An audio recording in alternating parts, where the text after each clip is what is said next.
Hello everyone, and welcome to Dad and me love history. Dad and me love a whole lot of history. We could be the greatest team that the world has ever seen. Dad and me love a whole lot of history. So today, we're looking at who is the greatest, the inventor of Lego or the inventor of Disney? And why aren't they president of the world? So we're going to start today, James, by looking at Lego. I'm going to look at a man called Ole Kirk Christensen, who is Mr. Lego. But first, James, why do you like Lego? Because you can make ships and towns. You can make towns and ships, and any idea what your first Lego set was? Star Wars. I think your first one actually wasn't Star Wars, it was a Batman set. It was Batman and the Joker. Oh yeah. And the baddies, but you were very young at the time. Okay, so Ole Kirk Christensen, we can call him Mr. Lego. He was born in Denmark in 1891, near the town of Billund. After high school, he began working in a factory. He became a woodworker and then a master carpenter, expert carpenter. But the factory he was working in closed down and he lost his job. So he set up his own business in Billund in 1932. And he made things like step ladders and ironing boards and wooden toys. He liked making toys the best, especially wooden play blocks, which were the best-selling products of his business. He chose the name Lego for his company because it's a shortened version of the two Danish words leg godt, meaning play well. Fun fact.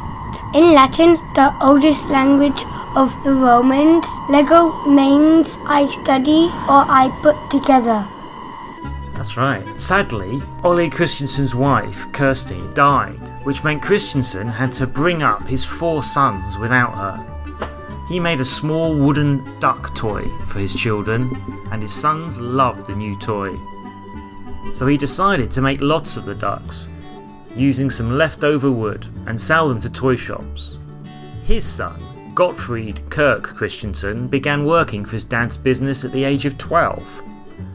But he planned to go study in Germany when he was a bit older. Then, by 1940, World War II had begun and Denmark was taken over by the Germans, and young Gottfried Christensen does not travel to Germany to study as he planned. Instead, he ends up becoming manager at Lego. One night in 1942, an electric fire starts in the Lego factory and it burns down. Now, James, I'm about to tell you something Ole Christensen was thinking at the time when he discovered the fire had burned down his factory. James, how can we possibly know what he was thinking back then, 75 years ago? What ways are there we could know what someone felt about something all that time ago? I don't know.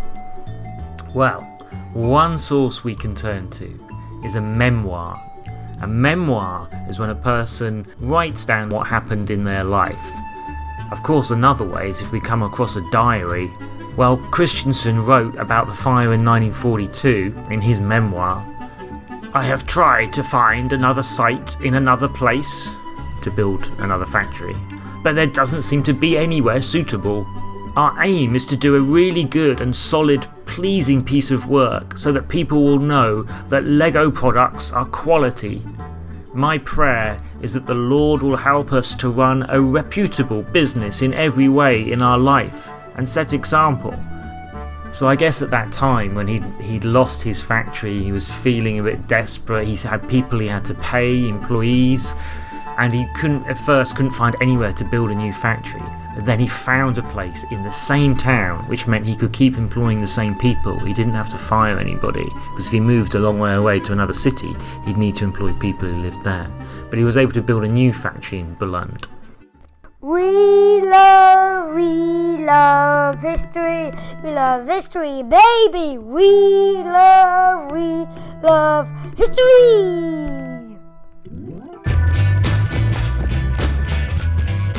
It was in the 1950s, after World War II and after this new factory was built, that Ole Christensen launched the revolutionary Lego system of play, which meant creating Lego bricks that can all fit each other. Fun fact, if you have got hundreds of pieces of Lego, it's still called Lego, although many people call them Legos. Yeah, it's like sheep. If you've got one sheep, it's a sheep. If you've got 100 sheep, it's sheep. It's still sheep. Lego is still Lego if you've got one piece or thousands. The simple Lego brick would be named Toy of the Century. The brick that we know today was launched about 60 years ago, in 1958. Fun fact, those 1958 bricks fit together with Lego bricks today. That's right, so that's from a time when my parents, so your nana and grandpa, were still children, 1958, and we could get Lego bricks from when they were kids, and you could play with them with my Lego bricks that you've got, and with your new ones as well. They'd all fit together. In 1968, the first Legoland opens in Billund, Denmark, in that same hometown where the factory is, and 625,000 visitors go there in its first season, 3,000 on the first day. In the 1970s, that's the decade I was born in, the Lego minifigure is launched. So this is the first Lego people. It's also called minifig or just fig. And proper minifigures were first introduced in the year 1978, but some figures were made a few years before this, but they had no facial features, so no eyes or mouth. They had no arms or movable legs, and you couldn't tell if they were male or female. But by 1978, they were making them like you know them today. Since the first minifigure in 1978 was made, more than 4 billion have been made. Fun fact, this would make Lego the world's largest population if they were a country. In 1992, the world's largest Lego castle is built live on television, and it enters the Guinness World Record Book. Over 400,000 Lego bricks are used. In 2007, the Lego Star Wars Millennium Falcon becomes the largest Lego model so far. It has 5,195 pieces. But the following year, the year before you were born, the Taj Mahal Lego set is created, containing 5,922 bricks. In 2009, Lego announces its plans to make the first ever Lego movie. Fun fact, there are enough Lego bricks in the world to stack from the Earth to the Moon 10 times over. 10 times over! Whoa! In 2011, the world's largest Legoland park opens in Florida, USA. And in 2012, our nearest Legoland opens in Malaysia! Yay! Anyway, Ollie Christensen died in 1958, and since then the company has passed from father to his son Godfrey, who we mentioned earlier, but it's now owned by his grandson Carl Kirk Christensen. So now we're going to look at Walt alias Disney. We're lucky there's a Disneyland near us in Hong Kong. Do you have any early memories of your first trips to Disneyland? Going to the Buzz Lightyear thing. Yeah, the Buzz Lightyear ride. I think it's me and Mummy that like going on that as much as you. I like doing the shooting and trying to score more points than you and Mummy if I can. But I always win. So Walt Disney loved art when he was growing up in America. He studied art as much as he could. But then the First World War began when he was 16 years old. American troops were being sent over to Europe where the fighting was happening. And Walt decided he had to help out. Fun fact, he tried to join the army but he was too young. That's right, they wouldn't let him in the army. But he left school anyway and he joined the Red Cross. The Red Cross helped injured soldiers, in fact they still do. So Walt went over to France where the fierce battles were being fought, and once he got there he drove an ambulance. With a red cross on it. Yeah, that's right, with a red cross on it of course. When the war ended in 1918, Walt went back to America where he worked at an art studio. Then he got a job making adverts that would be shown at movie theatres. The adverts were animations. Do you know what that means, James, an animation? Not real videos. Yeah, you're not seeing real people. you're seeing drawings. These days it could be computer animations. But in those days they literally drew it, and they took I'm going to say they filmed it, but I guess it was more like taking a photograph of it and then changing the drawing slightly, and then taking a photograph of the next one, the next one, the next one, obviously doing that thousands of times so it looks like somebody was moving. Do you know, like a flick book? If you draw little drawings in a flick book and you flick it and it looks like someone's bouncing a ball or something like that. Yeah, cool. So that's what we're talking about with cartoon animations. So Walt started a company called Laughogram. He hired some of his mates and they made short cartoons. The cartoons were good, but the business did not make money, so the company went out of business. But just because his first business failed, Walt wasn't going to give up. In 1923, he moved to Hollywood, California, and opened a new company with his brother called Disney Brothers Studio. They invented some characters that became quite popular, like Oswald the Lucky Rabbit.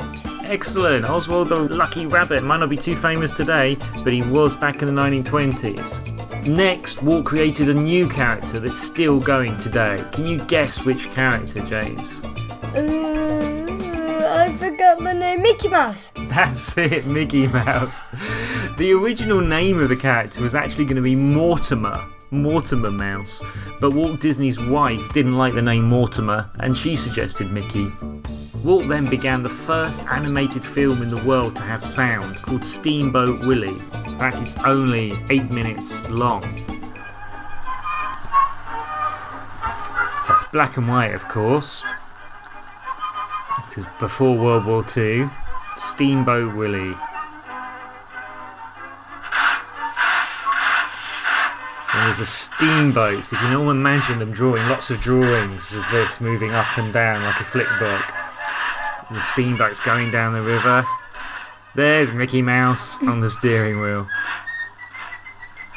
I still see that picture on movies. That picture? Yeah, not the video, just the picture of him.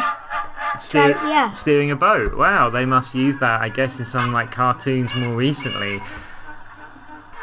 So that was the first animated movie in the world to have sound. Fun fact, his first movie took over 4 years to complete and came out 80 years ago in 1937, just before World War II. And what was it called, James? Snow White. When they were making that movie, Snow White, Walt Disney had 750 artists ready to draw the animations, but they didn't know exactly what he wanted them to draw, so he spent hours acting out all of the roles. So he would talk them through what happens in the story, and he would act every single role out in front of them. It took ages. Over the next 4 years, the artist drew more than 2 million sketches. When they were colouring in the drawings, they put real makeup on Snow White's cheeks to make her look more lifelike. You remember there were animals in Snow White, deer and raccoons and chipmunks, all dancing around throughout the movie. Well, in order to help make things more realistic, Disney brought those real animals into the studio when they were making the movie, so that the animators, that's the guys drawing the cartoons, they could study and learn the real movements of the animals and copy it and draw them like that. Must have been a bit crazy having raccoons and chipmunks and deers running around the studio. But the movie was a huge success, and then the money Disney made from Snow White enabled him to build a movie studio and make more animated movies, like Pinocchio, Dumbo, Alice in Wonderland and Peter Pan. So you've watched some of those quite recently. After World War II in the 1950s, the new technology of television was becoming popular. So Disney started making television shows, including the Mickey Mouse Club. Then Walt Disney got the idea to create a theme park with rides and characters from his movies. Disneyland opened in California in 1955. Today it's still one of the most popular places in the world. Walt Disney died in 1966, but later more Disney parks opened in Florida, Tokyo, Paris, and guess where in 2005? Hong Kong. Yay! And you'll never guess who was running the Disney company when the two Disney parks that you've been to, James, Paris and Hong Kong, when they were opened in 1992 for Paris, 2005 for Hong Kong. The person in charge of Disney was a guy called Michael Eisner. He was the boss. Also, when they made top movies like The Little Mermaid, Beauty and the Beast, Aladdin and The Lion King. And now he's the owner of my hometown soccer club, Portsmouth Football Club. Anyway, then Disney made films with Pixar like Toy Story and Cars, and about 5 years ago, the Disney company joined together with Lucasfilms, George Lucas's company. So now the Disney company is responsible for making the new Star Wars movies.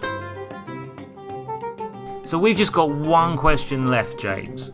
Who do you think should have been made president of the world? Mr. Disney or Mr. Lego? Dad and me love a whole lot of history. We could be the greatest team that the world has ever seen. Dad and me love a whole lot of history. Thank you for some lovely reviews on iTunes and your comments on social media. And a big shout out for Joshua, Sebi, Nadia, and Millie, and Angus, and Nathan.